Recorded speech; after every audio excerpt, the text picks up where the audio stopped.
ရှင်ပြည်သူများအားလုံးပဲမင်္ဂလာပါခင်ဗျာမကြခင်ချိန်ကျွေးမှာဆိုလို့ရှိရင်တော့ YC မျိုးသမီးအာရှဗလာ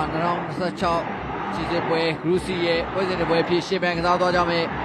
ဘင်္ဂလားဒေ့ရှ်လေစဉ်မျိုးသမီးဘလုံးအသင်းနဲ့မြန်မာလေစဉ်မျိုးသမီးဘလုံးအသင်းတို့ရဲ့ပွဲစဉ်ကတော့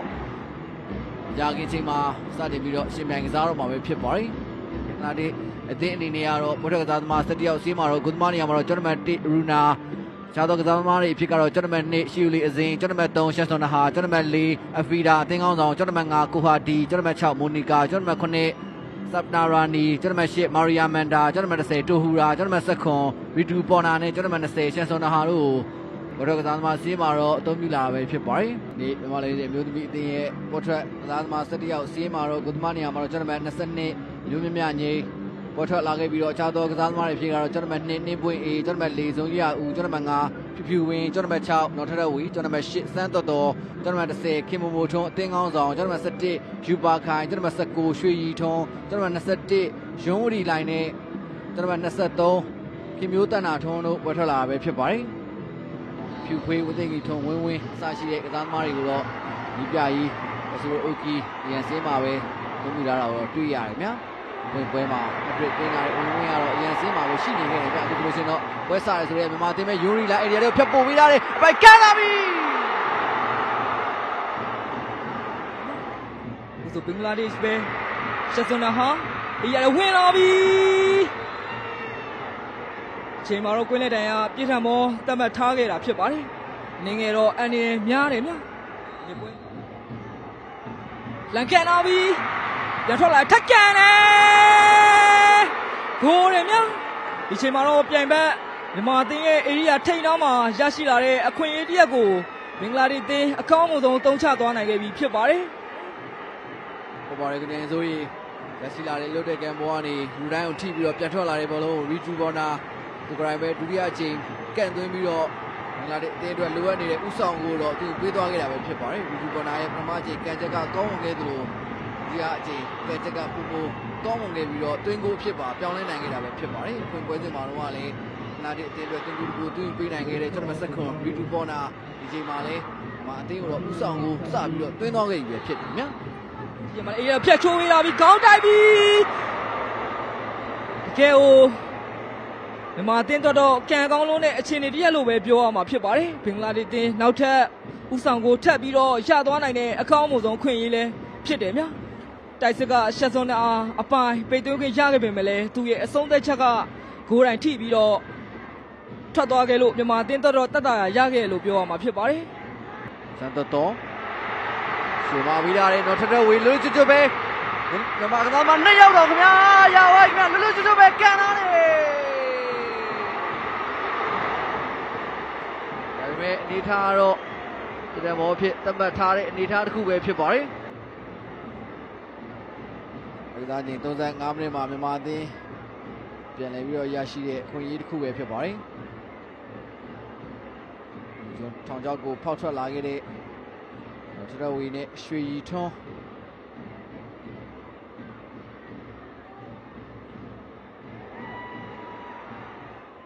လေပေးရတယ်ယူရီလိုက်ညပြန်တော့ပေးတာနော်ထထဝီရှုမျောပေးတာလေစန်းတော်တော်တော့ရှော့ပြစ်တက်လာခဲ့ညဒါပေမဲ့ဘုသမားပဲရှေ့ထထလာခင်မိုးထိုးကိုမမရှိတဲ့ကိုမရဲလက်ကန်လိုက်ပြန်ပြီ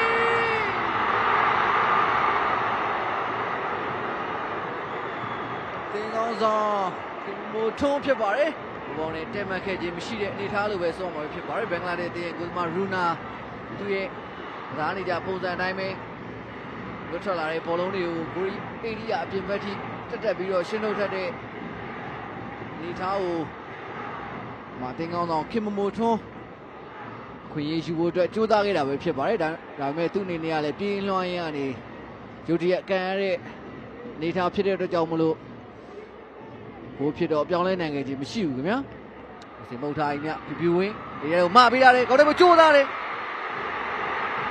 ယူပါခိုင်လက်ကန်လာတယ်အဲဒီတော့ငါတို့ပိုက်တယ်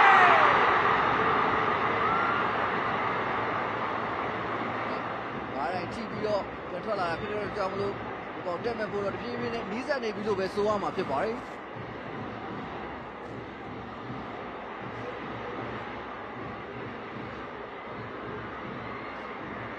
ဒီရ ဒီဟာပြင်ဘက်ကနေယူပါကန်ရဲ့ကန်ချက်ကကောင်းတယ်ဗျာဒါပေမဲ့ကန်ဒီယာကတော့မြန်မာအသင်းဘက်မှာ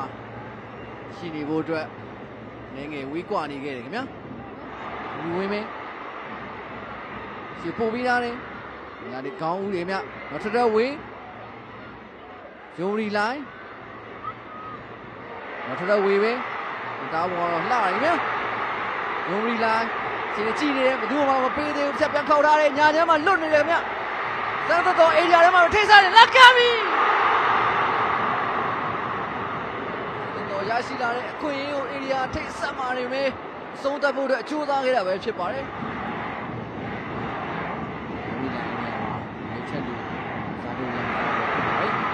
ချက်လူဆိုတော့ဆေးရပြီနဲ့ဒီရဲဝင်လာပြီလေနောက်ကျနေတယ်ဗျာဒီအင်းလေမြန်ပဲပြေးဝင်ပြီးတော့ရှုပ်ထားတယ်ဗျာဇူရဦးရှုတဲ့ကနေပေးတာတယ်ဒီဝင်းဒီရဲဝင်ဖို့ကြိုးစားနေတယ်ဒီဝင်းဒီရဲမှာလဲကျသွားခဲ့တယ်ခင်ဗျာဒါ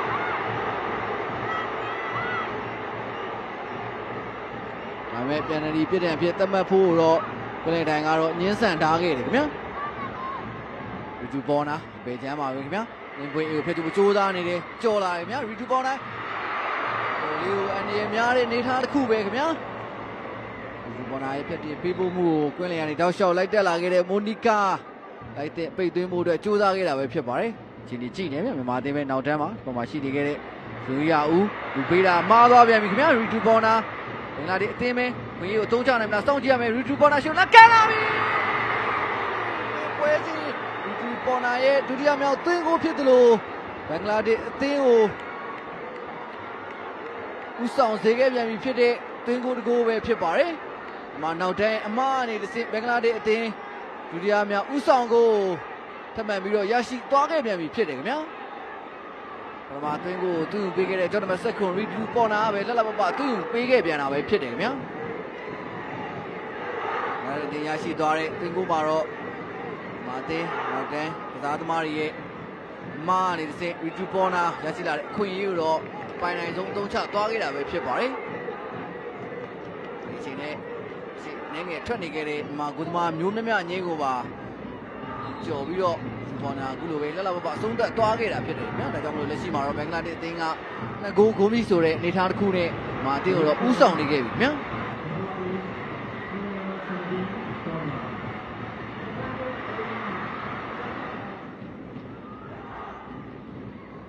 ဝင်းပြန်ခောက်ထားတယ်ဝင်းမင်းဒီကိုမျောပေးထားတယ်ယူလက်ကမချိုးလာတယ်နောက်တန်းနဲ့ညှိပြီးတော့ပြန်ထွက်သွားခဲ့တာပဲဖြစ်ပါတယ်လာတဲ့အသင်းမင်းနီကာပြန်တွဲထားတယ်ဗျာလာတဲ့အသင်းရှုကနေပေးထားတယ်အောက်လျှောက်လိုက်ဖို့ကြိုးစားမြန်မာကိုသမားထွက်လာပြန်ပြီဗျာမြန်မာကိုသမားကကြော်ထားတယ်ဗျာလူသားကသမားဆူချန်နာဒီကတော့ဖြတ်ပို့ပေးရတယ်ခိုးတယ်ကိုသွားပြန်ပြီဗျာတို့ကြီးကိုအနေရများတဲ့အနေထားတစ်ခုကိုမြင်တွေ့ခဲ့ရတာပဲဖြစ်ပါတယ်စံတော်ရှုံမျောပေးထားတယ်နနိုးခင်လူကြည့်စုပဲလွတ်ထွက်သွားတယ်နနိုးခင်ကိုသမားနဲ့တယောက်ချင်းပဲရက်ခောက်ထားတယ်နနိုးခင်လက်ကမချိုးလာတ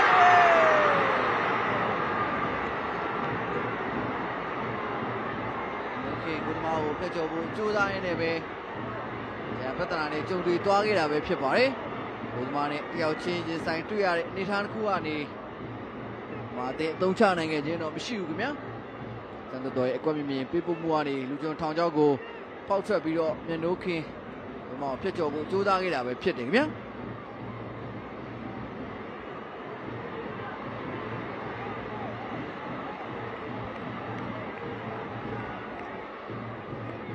အခုပြန်ပြီးတော့ပေးရတယ်ဗျာလင်းလေဦးဒီမှာရှိနေကြတဲ့ဖြူဖြူဝင်းဒါကြောင့်ထုတ်ပေးထားတယ်ဝင်းဝင်းခင်ဗျာဝင်းဝင်းဆွဲလာပြီဗျဝင်းဝင်းပဲခင်ဗျအေရီယာလေးဝင်လာပြီဝင်းဝင်းချက်ခောက်ထားတယ်ဝင်းဝင်းခောက်ထားသေးတယ်ဝင်းဝင်းငါအသိမဲ့ဒီကောင်တော့ခင်မမော်ထိုးအေရီယာလေးမှာလဲချသွားခဲ့တယ်ခင်ဗျဒါပေမဲ့ကွင်းလိုက်တာတော့ပွဲကိုဆက်လက်ပြီးတော့ရှင်မြိုင်ကစားစေတယ်ခင်ဗျပယ်ရီကိုတော့လစ်လျူရှုထားတာပဲဖြစ်ပါတယ်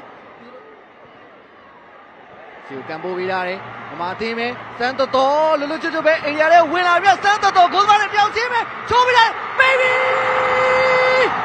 ဟိုးပြီခင်ဗျ လက်ရှိမှာတော့ပွဲသားချင်း88မိနစ်ရောက်မှဝင်းကပဲကျွန်တော်တို့မြန်မာအသင်းလိုအပ်နေခဲ့တဲ့ချီပါဂိုးတစ်ခုကိုတော့စတင်ပြီးတော့သွင်းလိုက်ပြန်ပြီဖြစ်ပါတယ်လက်ရှိမှာတော့2ဂိုးဆိုတဲ့ရလဒ်အနေထားတစ်ခုထွက်နေတဲ့အခြေအနေမှာမြန်မာအသင်းအတွက်လက်ကျန်ပွဲကစားခြင်းကတော့နာကျင်အချိန်ပိုတွေပါတတ်မှတ်မယ်ဆိုလို့ရှိရင်တော့9မိနစ်6မိနစ်ဝန်းကျင်လောက်ပဲလိုအပ်နေတာဖြစ်ပါတယ်ခွင့်ပွဲစဉ်မှာမြန်မာအသင်းအတွက် hat-trick သွင်းပေးထားတဲ့ဝင်းဒီနေ့ပွဲစဉ်မှာလေရန်ခုံကနေထလာပြီးတော့မြန်မာအသင်းအတွက်လိုအပ်နေတဲ့သွင်းကိုတစ်ခုကိုတော့စံတော်ရဲ့ပေးပို့မှုကိုအကောင်းဆုံးပိတ်သွင်းပြီးတော့ရောက်ယူပေးခဲ့ပြီပဲဖြစ်ပါတယ်လက်ကျန်ပွဲကစားခြင်းတွေမှာကွင်းထဲမှာရှိနေတဲ့မျိုးသမီးအသင်းရဲ့ကစားသမားတွေနဲ့အတူကျွန်တော်တို့ရဲ့ပရိသတ်တွေရဲ့အားပေးမှုကပါတော်တော်လေးကိုအရေးပါတဲ့အနေအထားတစ်ခုကိုရောက်ရှိနေခဲ့ပြီပဲဖြစ်ပါတယ်